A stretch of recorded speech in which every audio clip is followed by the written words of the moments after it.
Hi everyone, my name is Michelle Levino, and I would like to talk to you today about a characteristic and quality that is so important in today's world. And that quality is leadership and how that should look like and how it does look like.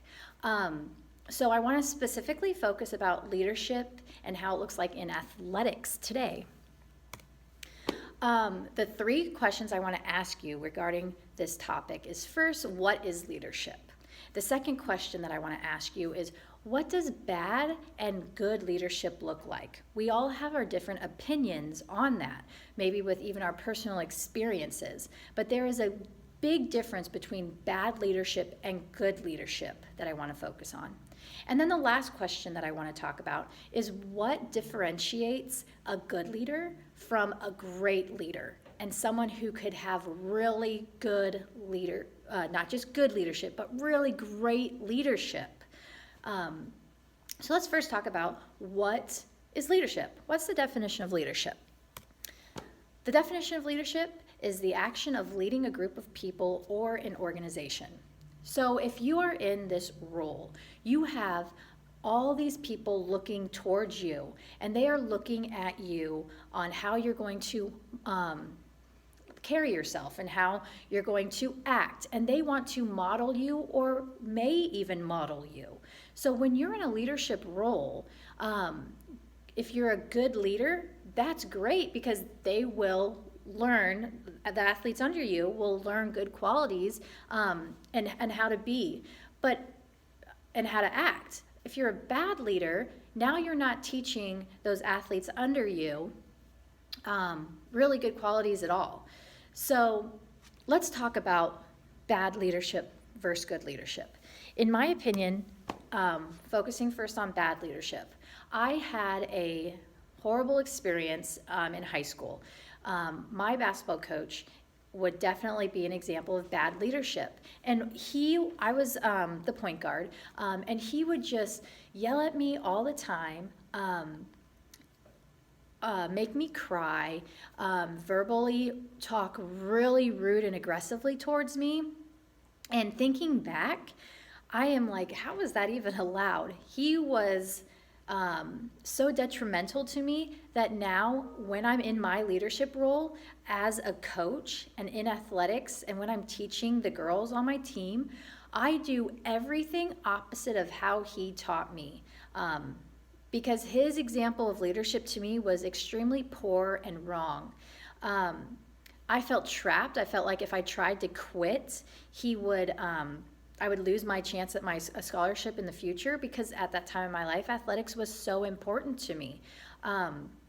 So he just really took, pinpointed me as the point guard, and anything that went wrong with the team was my fault.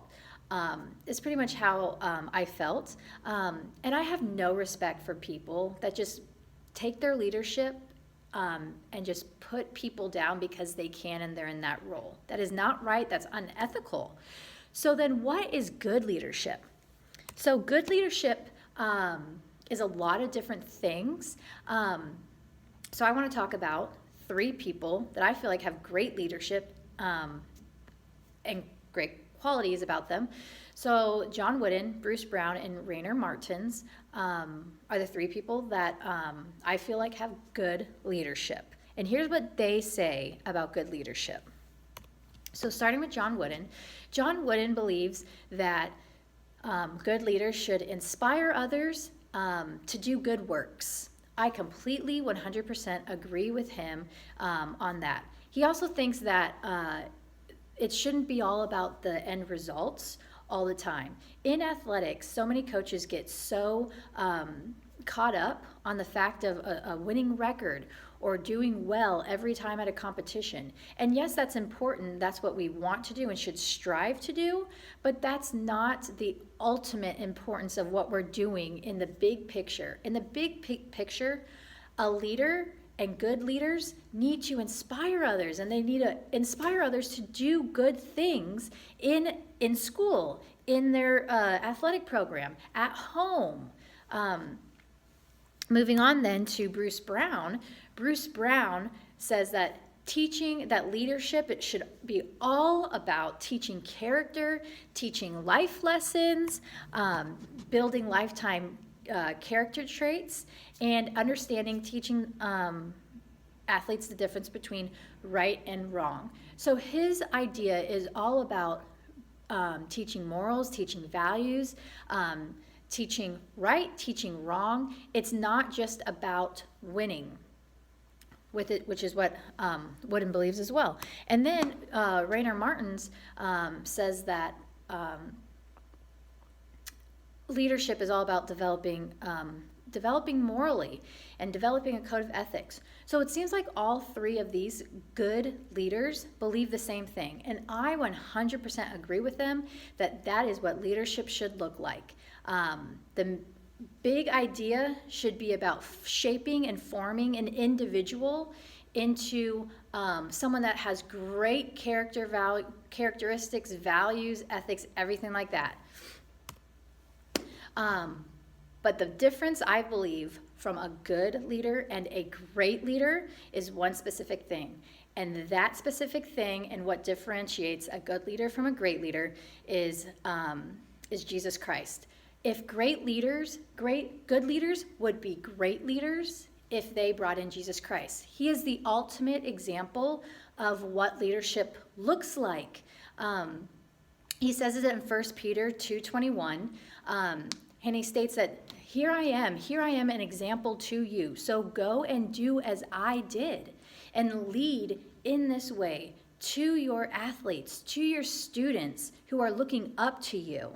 We need to follow Christ's example and teach them Christ and how he died on the cross for them and how he loves them and how he's the ultimate reason that we are here in this world, to believe and have faith in him. That should be our priority.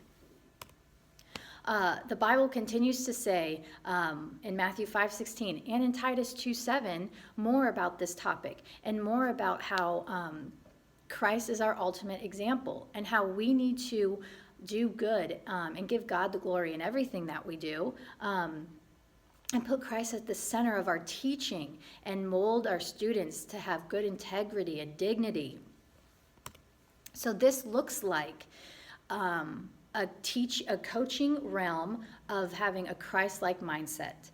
Proverbs 22:6, start children off in the way they should go, and even when they are old, they will not turn from it.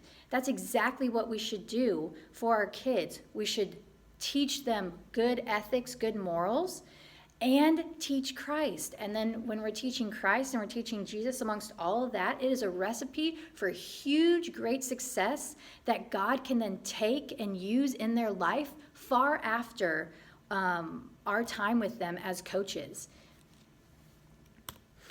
Whenever I'm coaching my cross-country girls, my purpose and my priority is to teach Christ and have them have a Christ-centered relationship with them first. An easy way I remind them to do that is by having them write in a cross formation, run for the one. And every time we compete, that's what we write on each other's calves to help them focus and remember that the ultimate reason that they are doing what they're doing is to be a witness for Christ and give him the glory in everything they're doing. After that, the results, it doesn't matter after that. Yes, we want to do good and strive to do well, or else I wouldn't be wanting to coach. But our ultimate purpose is to build them as individuals, morally and with Christ. So my leadership mission is all about that. It's to be a good Christian role model while trying to accomplish goals for team and individual, but helping them become strong Christian leaders themselves one day. I have two movie clips that show how you can be a great Christian leader, and not just a good leader, a great leader. And these two examples bring in Christ, and they talk about him. The first one, remember the goal. The coach talks about 1 Corinthians 10:31, and how we need to focus our minds on Christ, and then he will take care of the rest and the results. And then the last one is facing the giants. So I hope you guys enjoyed this this video, and you go out there and you have great leadership today.